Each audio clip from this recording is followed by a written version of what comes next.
Yeah. We left on 44. Yud Gimel.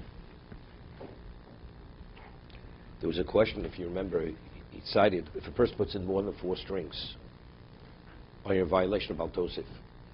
Right? The Mechaber says you're not permitted to put more than four strings, but a 5th, you're not Yotzei. Right?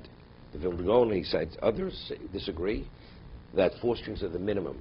Minimum you have 4. If you want to add, Al Tosif is only if you add another type of material. You have wool and you have cotton, you have canvas string. That would be Bal Tosif. But if it's the same strings, minimally it's 4, but you get as many strings as you want. Okay? That was Yud Gimel. Now, we said earlier that you could take one very long string, weave it through, that you have actually now on each side 4 strings hanging, but you haven't cut them yet. So even though you've woven it through as one long string, if you cut it and then you begin making knots, it's fine. It's not a problem. Because it really has to do when you stop tying it and putting the twists around it. Okay? What happens if he ties it before he cuts it? Right? Before he cuts it. How do you do that? Why can't you tie it? One string. How do you tie it? No, it's hanging down as 4 different strings. No. You wove it through many times. No, it's only at the ends. At the ends, the end is what's his name, is 1 string. But in terms of what's hanging on both sides, you have 4 on both strings hanging. Okay? So he says, before you start doing the twists, you should what? He doesn't say before you tie it. Before you start twisting it, you should make sure to cut it. He says, if you twist it even 1, right here, we have 7, 8, 11, 13. 1, even 1 around. The space between the knot to knot, that's with the twist. The kosher afilu kesher echod. I don't know what he has to speak. He should have first spoken about the kesher. And he tied even 1 knot. Posul. That's posul. Why? Because when you make the knot, tie it and you twist it, you have to have how many strings? You have to have 4 long strings. But if they're all attached, you haven't cut them yet. You have 1 long string in the garment. Shrei b'pisul asol.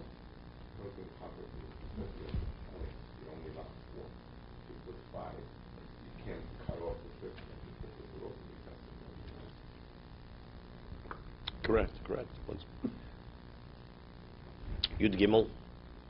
Yizor Rotzelomar Shem Ovar V'Lochatoch Chodem Chatchivo. He says, let's say, because really, when you make tzitzis, they have to make lishmo. So every time you make the knot, you say l'chatchila. I mean, if initially you have in mind, the tzitzis I'm going to make right now, I'm doing for the sake of the mitzvah. And every time you tie the knots, you don't say l'shem mitzvah tzitzis. It's valid. We had it earlier. Because you started, and it wasn't a lengthy period of time. It's not you interrupted with something else. But factually, the way it's done, every person makes his own tzitzis. Every time you make the knot, you say l'shem mitzvah tzitzis. You do it for the sake of tzitzis. And then you make the second knot, l'shem mitzvah tzitzis. That's the way it's done. What about when you put the string through the corner before you make any knots? Right? When you insert it through the corner of the garment. Right? Do you have in mind also l'shem mitzvah tzitzis? Seems to be over here.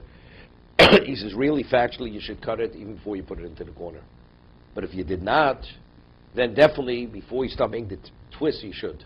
It seems to be that when does it start taking on the status of tzitzis? Only when you start developing it as tzitzis. It's not inserting the thread, the string through the corner.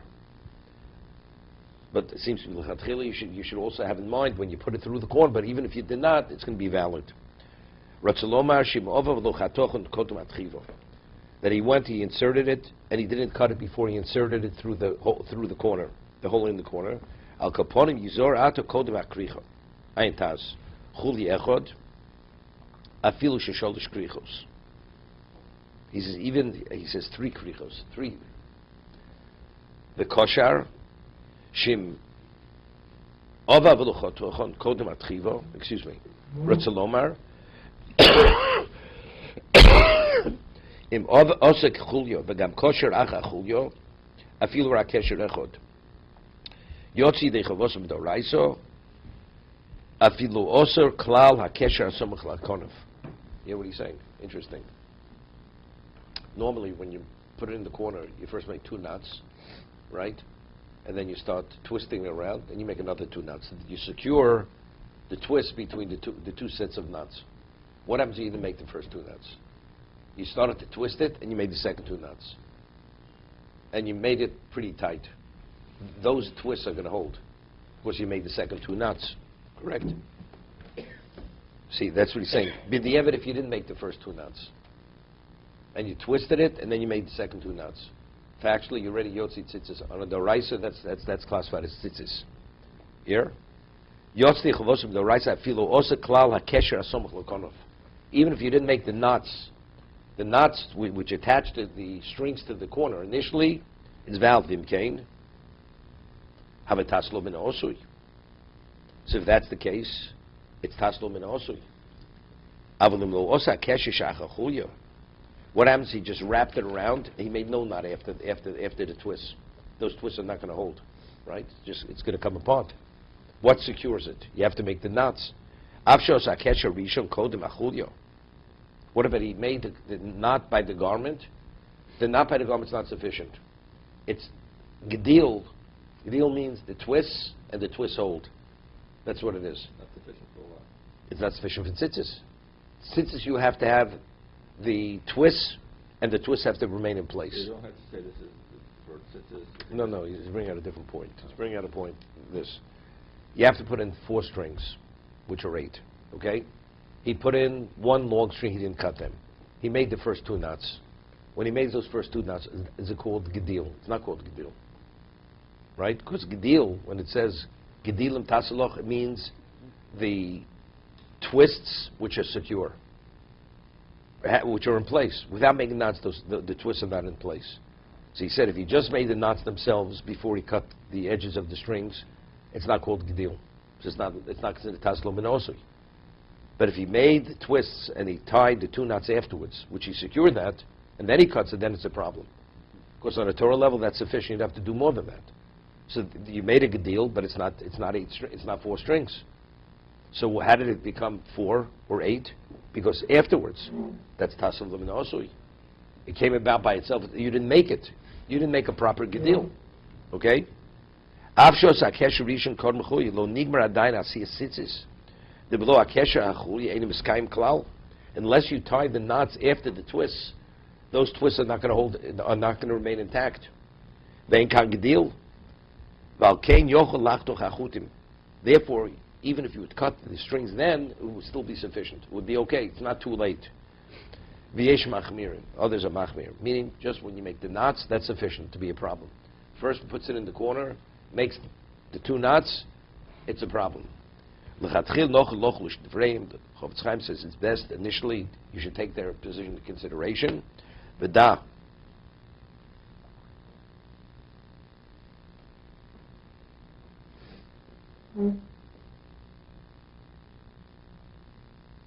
Okay, v'da. The mashikos of kesher echod rotzloma mechamisha kshorim shirgil lasos. Avol hu hoyo shtei pomim zal gavzeh. Kidl, come on. What's a kesher? The kesher is the double knot, right? Very often, when you check your tzitzis, the knot is beginning to open, right? So you always pull it tight to tighten it. That's what you do. So the knot that holds something is always the double knot. A single knot doesn't hold it because it opens up right away. Everything just comes apart. The mikri kesher she'eno miskayim. Since it's not meant to remain in place, that's not called the kesher. Oh, but you're allowed to tighten that knot on chops. You shouldn't tighten it. It will be a makah b'patish. A makah b'patish. Because it's not very tight. What? If it's already open and you just close it. Close is not. It's not. You don't pull it very tightly. You don't pull it. Let's say you just pull it enough that it shouldn't come apart. It's not makah b'patish. Magpash means you're putting the finish. We once mentioned a Miri. The Miri says in Shabbos. Speaks. He asks a question. A person weaves a garment. Let's say he needs a yard of cloth, and he weaves the last row of weave to make it into a yard. Is he in violation of Makkah B'Patish? So the Miri says you're not in violation of Makkah B'Patish. Makkah B'Patish is always when you finish the malacha, you're putting the finishing touches on it. For instance, when you lay bricks, the mason lays bricks. After he puts the brick in place with the mortar, with the cement, he takes the trowel, and he takes the handle and he taps it into place. So after binyan comes Makkah B'Patish, tapping it into place. That's considered putting the finishing touches on something. But putting the last row of weave, this last row is no different than the previous row. It's all the same thing. It's just more of the same. That's not Makkah B'Patish. It's the same thing. If you pull it, not very tight, but just enough it shouldn't open up. You didn't tie it because you tied it before. And you didn't tighten it tight enough that it should remain permanently tight. So therefore it's not Makkah B'Patish, it's not kosher. Therefore that'd be fine. But sometimes you have to be careful. Sometimes it's very almost reflexively, you want to pull it tight. So you just have to be careful. Even if you pull it tight, it's not a double knot. I mean, it is a double knot. So, but it's only the last part of the double knot. In other words, so It doesn't make a difference. But you're securing it. Whenever you secure something, that's like putting the finishing touches on something. That would be Makkah B'Patish. But so you can tighten it. You're saying that you can tighten it, but not secure it. I'd say tighten it. Or pull it together. You're pulling it together. It shouldn't open. That's what you're doing. Okay? Because I'm always seeing my tzitzis, Most people, yeah, very often. Are loose, so but you can close it a little bit. Earlier, the Be'er Locha said very often the best thing to do is before Shabbos, you should check the tzitzis. So when you check them, then you pull it tight. So when you put it on Shabbos morning, everything is in place. So you do it the previous Motzei Shabbos. Right? If you don't fold your talis on Shabbos, which it's not simple, right? You're not supposed to. You're not supposed to fold your talis on Shabbos on the creases. Perfectly, you're not permitted to fold it. Okay? So Motzei Shabbos, you fold it correctly. So when you put it in the bag, you put it in your bag for the next week. So that's when you tighten it. So next week when you use it, everything's in place. You're not supposed to fold it on the creases. No. But you fold it. You fold it though. You fold it on, yeah, slightly haphazardly, not perfectly. Or you fold it backwards, right? People fold it the other way, and then Motzei Shabbos, they fold it correctly. That's the way it's done. Okay? Why is that? Why can't you fold it on the creases? Because for the same reason why you don't fold your pants on the crease on Shabbos. Do you know that? Because what? Because it maintains, it has relevance to malabin, to laundering. Right. But why? Because it maintains the crease, it enhances the garment. It's rabbinical, it's not a doraisa, it's rabbinical. Therefore the Gemara differentiates, if you remember, in Shabbos between a white garment, a new white garment, and a colored garment. On a white garment, the crease is not as prominent. And if it's new, it naturally keeps its shape. But if it's not, if it's older and it's colored, then it doesn't naturally keep its shape. So when you fold it on the crease, it re-emphasizes, it maintains it. Otherwise, you lose the crease. That's why you're not supposed to do it. Okay, to be continued. What? That's Rabbanon. Rabbinically, you're not supposed to.